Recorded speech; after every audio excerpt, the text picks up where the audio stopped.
वाईट बोललेला शब्द तुम्ही विसरा, दुःखच होत नाही. वर्षानुवर्ष तुम्ही लक्षात ठेवता हो. लहान पोराप्रमाणे त्या वाक्याला सांभाळता तुम्ही, म्हणून दुःख होतं.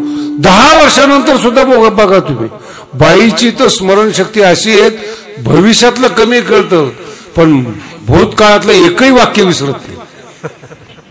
तो पुरुष विसरून गेलेला असतो आश्वासन देऊन, ती आठवण करून देणार. तुम्ही 10 वर्षापूर्वी असं बोलला होता, मागच्या वर्षी असं बोलला होता, सगळं मागचंच लक्षात, हा पुढचं.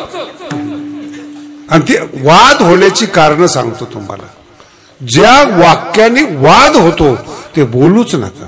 त्याची आवश्यकता आहे का नाही याचा तपास घ्या. जर आवश्यकता नसेल बोलू नका ना. छान जीवन चाललंय, 2 भाकरी. मी तर असं म्हणेल, गरीबातल्या गरीब घरामध्ये पती पत्नी जर एकत्र जेवत असतील ना, ते समाधानी आहेत. एक वेगळा प्रसंग सांगतो. तुम्ही कधी ऊसतोड कामगार बघा, कारखान्याला जात असताना हायवेवरून त्यांच्या गाड्या चाललेल्या असतात आणि त्याच्यावर भाकरी सोडून कांदा फोडून मस्त खात असतात. हे खरं जीवन आहे हो, एकमेकाला साथ देणं. नाही, थंडीचे दिवस आहेत, ऊसतोड आहेत, गाडीवर बसून जेवतायत पती पत्नी, हे सुख आहे. नाही तर एक कलकत्त्याला आणि एक लंडनला आहे आणि घरामध्ये विमान आहे, कशाचं सुख आहे. आणि एकमेकाला फोन केला की लव यू म्हणतात. अरे कसलं लव आलंय, कसले, कुठे राहता तुम्ही. हे खोटं बोलणे, हे दुःखदायी आहे. एकत्रित म्हणून तो जो संघ आहे ना, सुख दुःखात साथ देणं, तशी माणसं जीवनामध्ये भेटली पाहिजे. सुख या संत समागमे, नित्य दुनवे तुझिया नामे. काय शब्द आहेत महाराज. जगद्गुरु तुकोबराय 8 पिढ्याच्या श्रीमंतीत जन्माला आलेले. श्रीमंत होते म्हणून संपदा नको म्हणत होते. तुम्ही गरीब आहात म्हणून संपत्तीचे अभिलाषी आहात. तुम्हाला संपत्तीचं दुःख माहित नाही म्हणून संपत्तीच्या पाठीमागे आहेत. ज्यांना मिळाली त्यांना विचारा तुम्ही, आयुष्य गेलं पण नवीन काही मिळालं नाही. नलगे मुक्ती. संतांच्या संगतीमध्ये प्रेमाचा प्रवाह असतो. संतांच्या संगतीमध्ये प्रेमाचा प्रवाह असतो. प्रेमात सुख आहे, त्या संगतीत सुख आहे. विठाला विठाला.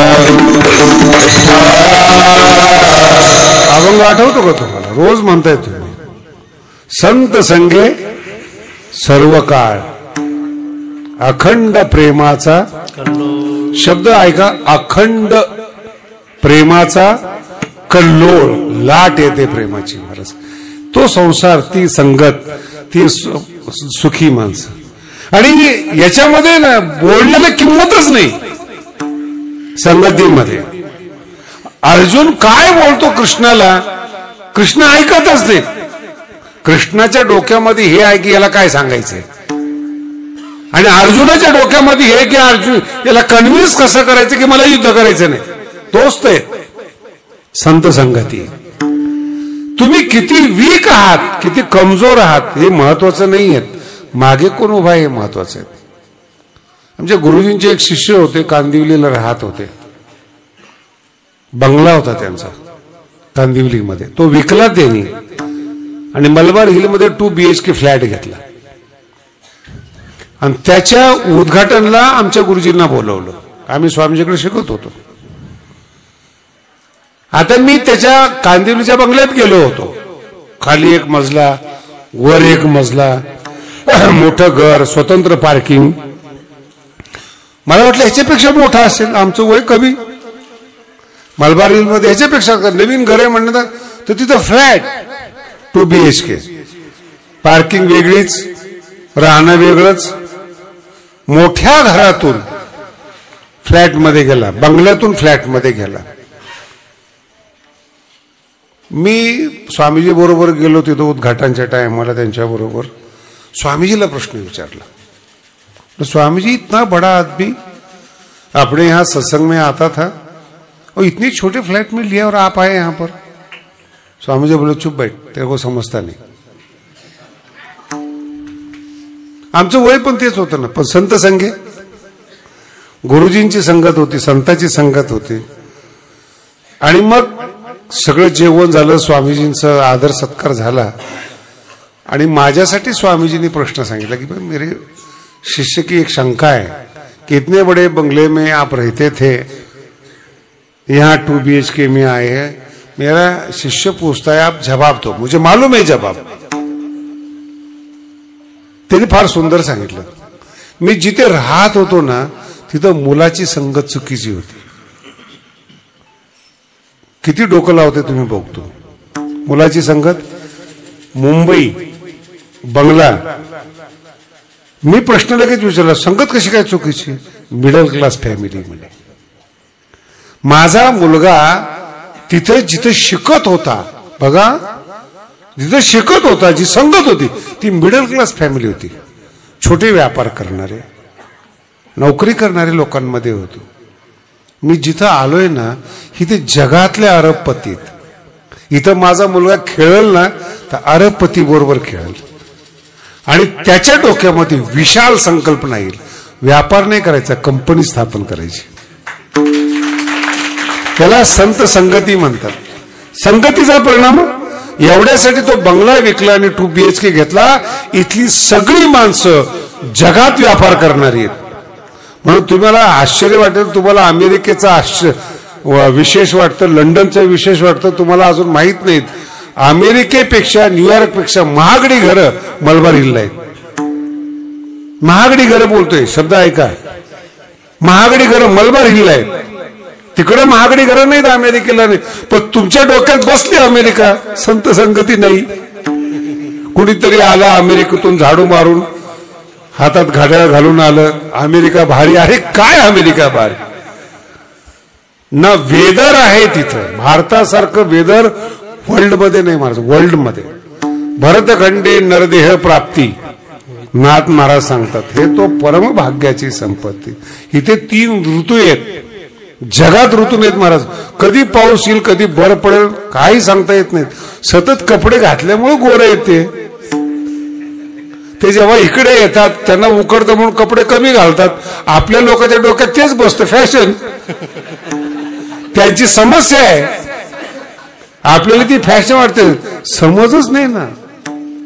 जर अरबपती मुलामध्ये जर माझा मुलगा खेळला, उद्या जर एखादा लॉस आला, 2 मित्र याला मोठे करतील.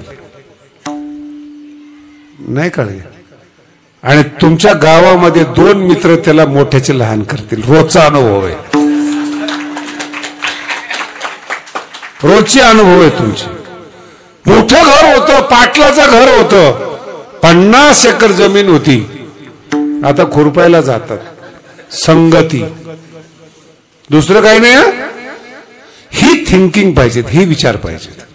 माझा मुलगा कोणाबरोबर खेळला पाहिजे, कोणाच्या संगतीत राहिला पाहिजे, ते जर तुम्हाला कळालं, पुढची पिढी बदलते, आयुष्य बदलतात आणि सुखाचे मार्ग बदलतात. म्हणून मी तुम्हाला म्हटलं होतं, स्त्रियांना कळतं संगत कशी असावी. नाईलाज आहे. कधी कधी अपेक्षा असते तशी मुलं नसतात, मिळत नसतात. कॉम्प्रोमाइज करणं हा भाग वेगळा आहे. पण मुलीला विचारलं ना तर समजदार मुलगा पाहिजे म्हणणार. कारण की समजदारीमध्ये धन आहे, समजदारीमध्ये ज्ञान आहे. आणि समजदार नाही, हलकट आहे, रोज दारू पिणार आहे, करोडपती आहे, प्रेमच देत नाही, सुखच देत नाही, काय त्याच्या घरी राहणार आहे तुम्ही. म्हणून अभंगातलं तात्पर्य लक्षात ठेवा. नलगे मुक्ती, नलगे संपदा, सुख देत नाहीत.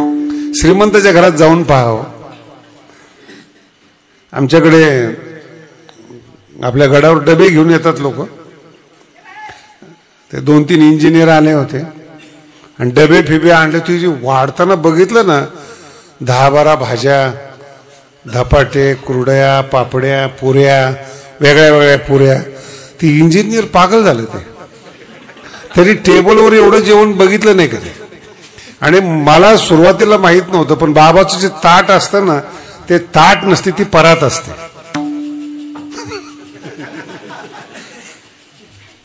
आणि त्याच्यात सगळ्या प्रकारच्या भाज्या असतात. तरी माझं ताट पाहिलं तरी कपडा हात बाबा तुम्ही हे आता याच्यात नियम काय असतो, जेवढं खायचं असतं तेवढं खातात आणि सोडून देतात ताट. याला ते तेवढं अन्न पाहून याची भूकच मिळली ना. करोडपती शिकलेला माणूस आणि जे प्रेमाने वाढलं जातं त्यातला तुम्हाला मी चॅलेंज देतो, तुम्ही गडावर कधी या आणि तिथली भाजी खान घरात करायचा प्रयत्न करा, होणारच नाही, बगर होणार नाही. तर आम्ही काही स्वर्गातून आणतो का ह्या वस्तू? भगवान बाबाचं प्रेम आहे हो त्यात, म्हणून गोड लागतं. ते अन्न सुद्धा वाढत असताना प्रेमाने केलेलं असेल तर त्यात गोडी येते. प्रेमाने वाढलं तर गोडी येते, नाही तर स्वाद असतो. विठ्ठला विठ्ठला. आणि हे कळलं पाहिजे तुम्हाला. श्रीमंत आहात, चमचे वाढतात टेबलवर, पती पत्नी बसतात, म्हणजे वाढतात बिचारे. त्यांनी ठरवायचं जेवण काय बनवायचं. दोघंही कामाला आहेत ना, मुद्दा कळाला का? दोघंही काम. मी नवीन लंडन मध्ये गेलो होतो 25 वर्षापूर्वी. मला काही ती संस्कृती माहीत नव्हती. ते प्रवचन वगैरे ऐकून एकाने मला चहाला नेलं. घडलेलं सांगतोय बरं का, लंडन मध्ये. मला माहित नाही या गोष्टी. तर आम्ही, तो एकटा आला होता, गेलो आम्ही. तिथे एक बाई बसलेली होती. याने चहा केला 2 कप, एक मला दिला आणि एक त्याने घेतला. आता मला सांगा, तुमच्या घरामध्ये 3 जण आहेत, बाई आहेत आणि आम्ही 2 जण आहेत. नुसतं 2 जण तुम्ही चहा पिणार का? बोला ना, कमी कमी विचाराल ना, द्या नाहीतर नका चहा घ्या. मी विचारलं, रे 2च चहा आहे, ती कोण आहे? म्हणजे माझी बायको आहे. मला झटकाच बसला. चहा कोणी केला? येणी. बायको बसलेली. आम्ही तिला चहा दिला नाही. असं कसं काय? आपण तिला पाहिजे असेल तर घे ना म्हणे. मला वाईट वाटलं होती, चहा जाईल ना, पहिलाच झटका. असं कुठं पती पत्नी. मी त्या बाईला म्हटलं, थोडस आणा कप, माझ्यातला अर्धा घ्या. नाही म्हणे, माझे पती फार चांगले आहेत.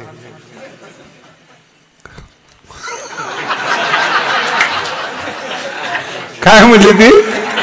माझे पती फार चांगले आहेत. अरे म्हणलं, तुला चहा दिला नाही, विचारलं नाही, तरी ते चांगली म्हणते. मी म्हणलं, म्हणजे नेमकं काय म्हणजे तुम्हाला चांगले आहेत? म्हणजे नाही, कधी कधी माझ्याकडे जर पैसे नसले तर घराचं भाडं घेत नाहीत.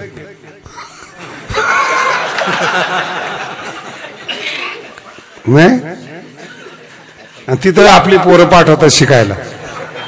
काय म्हणतात ती बाई? काय म्हणते, कधी कधी जर भाडं नसलं तर माझे पती मिस्टर भाडं घेत. मला कळेच नाही. म्हणून तुम्ही पती पत्नी एका घरात राहतात आणि भाडं नाही म्हणे. इकडचा नियम आहे, दोघांनी मिळून घराचं भाडं द्यायचं. ज्याचे मित्र येतील त्यांनी त्याचा स्वयंपाक किंवा चहा पाणी करायचं. म्हटलं, मग पती पत्नी कशाचे? म्हणजे मॉडर्न, आधुनिकता. हे घडलं, हे 25 वर्षापूर्वी घडलेत, गादीवर बसायच्या पूर्वी. आज काय परिस्थिती असेल माहित नाही मला. किती पुढे 25 वर्षात पुढे गेलं असेल, माझ्या डोक्यातच ते बसलं नाही. न्याय त्यावेळेस माझ्या डोक्यात होतं की ज्ञानेश्वरी आपल्याला इंग्लिशमध्ये करायची. म्हटलं, असल्या लोकांना काय ज्ञानेश्वरी सांगायची? बरं आहे आपलं, चला पुढे भगवानगडाकडे. ही संस्कृती, हे शिक्षण. आजही शिकलेल्या मुली पहा तुम्ही, कॉम्प्रोमाइज करत नाहीत. ते ती जर श्रीमंत असेल तर तिची इच्छा असेल नवरा पण श्रीमंत पाहिजे, आणि दोघांनी मिळून फ्लॅट घ्यायचा दोघांनी. आणि नाही जमलं, वेगळे झाले तर फार गोड बोलतात. नाही, आमचं जमलं नाही, आम्ही म्युच्युअल घटस्फोट घेतला, दोघांनी समजदारीने आम्ही वेगळे. अरे जीवन आहे तुमचं. ज्ञानाने, आधुनिकतेने तुमचं जीवन संपवलं का? प्रेमाचा झरा आटला. झरा आटला का प्रेम नव्हतं? बोला ना. अहो, तुम्ही ज्ञानी आहात, समजदार आहात, हुशार आहात, त्याच्यामुळं स्वार्थी आहात. सामान्य माणसं बघा ना तुम्ही. मला गादीवर बसल्यापासून मी खूप आभारी आहे तुमच्या लोकांचा. वर्गणी दिली म्हणून नाही, पुन्हा डोक्यात काहीतरी खोळ यायचं. नाही काही तुम्ही म्हणजे केवळ आडगाव नाही, पूर्ण मी महाराष्ट्राबद्दल बोलतोय, भगवान बाबांच्या शिष्यांबद्दल बोलतोय. इतकं प्रेम कोणत्या श्रीमंताला प्रेम मिळालं एवढं मोठं. 45 ट्रक पुरणपोळ्या आल्या होत्या अमृत महोत्सवामध्ये भगवान बाबांच्या. विश्व रेकॉर्ड आहे महाराज. 45 ट्रक पुरणपोळ्या आणि सगळ्यात तूप लावलेले आहेत. हे बाईंची ताकद आहे भगवान बाबांच्या, इतकी ताकद आहे ती. आणि आता तर मला सरकारमुळे फार फायदा. जिथं जाईल तिथं लाडकी बहीण शिखरासाठी काहीच बोलायची गरज नाही. प्रेम म्हणून भगवान बाबांच्या जवळ असणारी जी माणसं आहेत, प्रेम शिकलेली माणसं आहेत, ज्ञान शिकलेली नाही. ज्ञान शिकलेली माणसं विरोध करतात, प्रेम शिकलेली माणसं घडाला सांभाळतात. विठाला विठाला. आणि तुम्ही अनुभव घेऊन पहा, किती श्रीमंत आणि भरीव घर असू द्या, लक्झरी असू द्या, एकटे राहा करमणार नाही. मित्र येऊ द्या, मैत्रिणी येऊ द्या, त्या घरात भरल्यासारखं वाटतं. त्याला म्हणतात प्रेम. जगद्गुरु तुकोबराय म्हणतात, मुक्ती नको, एकांतात जाऊन हिमालयाला जाऊन अंगाला राग पासून बसणं नको, आणि संपदेसाठी भांडण करणार संसार नको. संत संग पुण्य फळले बहुता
संत संगती हे भाग्याचं चिन्ह आहे.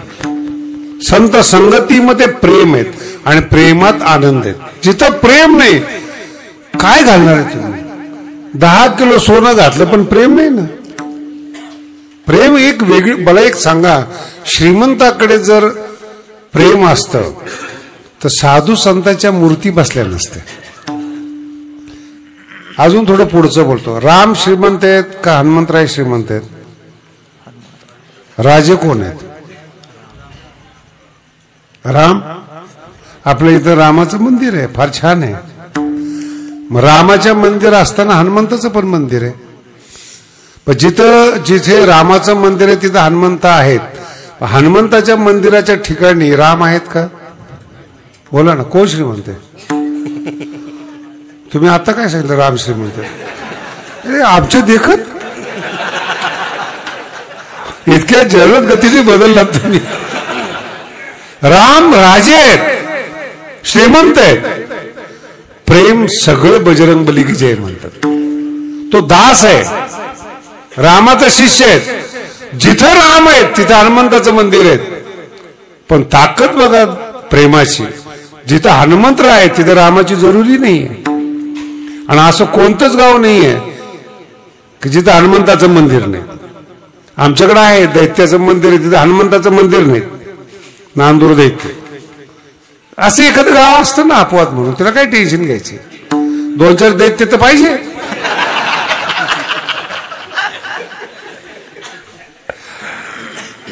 श्रीमंती ही प्रेमाची असली पाहिजे, ती संतांमध्ये. म्हणून श्रीमंतामध्ये प्रेम नसल्यामुळं वैयक्तिक श्रीमंतीचा फायदा घेतात. आणि जर गेले ते कंपनीचे मालक म्हणा, ते म्हणा, काही नाही महाराज. कंपनी एक दिवस बंद असते, त्याचा मुलगा म्हणतो जास्त दिवस बंद ठेवायला परवडत नाही. ही श्रीमंती. अनुभव घेऊन पहा महाराज. आणि प्रेम जा कुठे भगवान बाबाच्या नावाने काय चाललंय आज महाराज. नामदेव शास्त्री किंवा म्हणत नाही, ती गादीची परंपरा आहे. कोण गादीवर बसले, जर त्यांनी चांगलं काम केलं तर मदत करतील, प्रेम देतील. पण गादीची परंपरा काय, प्रेम दिलं. मोबदल्यात 3 पिढ्या झालं प्रेम मिळालं. 3 पिढ्या नावावर प्रेम आहे. ज्ञानेश्वर महाराजांना 700 वर्ष झालेत. तुम्हाला एक रहस्य सांगतो संप्रदायातलं. पंढरपूरला दिंड्या जातात कुणाकडे पंढरपूरला? विठ्ठलाकडे, पांडुरंगाकडे. बरोबर आहे. भजन कुणाचे? ज्ञानबा तुकाराम. तुम्हाला असं विसंगत नाही वाटत? ज्याच्याकडे जायचंय त्याचं भजन पाहिजे ना. ज्याने पाठवलंय त्याचं भजन आहे. जातोय तो देव आहे, पण ज्याने पाठवलंय ते संत आहेत. मग देवाकडे जाताना भजन ज्ञानबा तुकाराम आहे. कारण देवाला सांगायचंय तुला सुधारता नाही आलं, तुझ्याकडे आम्हाला त्यांनी पाठवलं, वशिला त्यांचा आहे. कळायला जड असेल तर बदलून सांगतो. मंत्र्याकडे गेल्यानंतर नाव कुणाचं सांगता, कुणी पाठवलं म्हणून? तुमचं नाव सांगता का तुम्ही?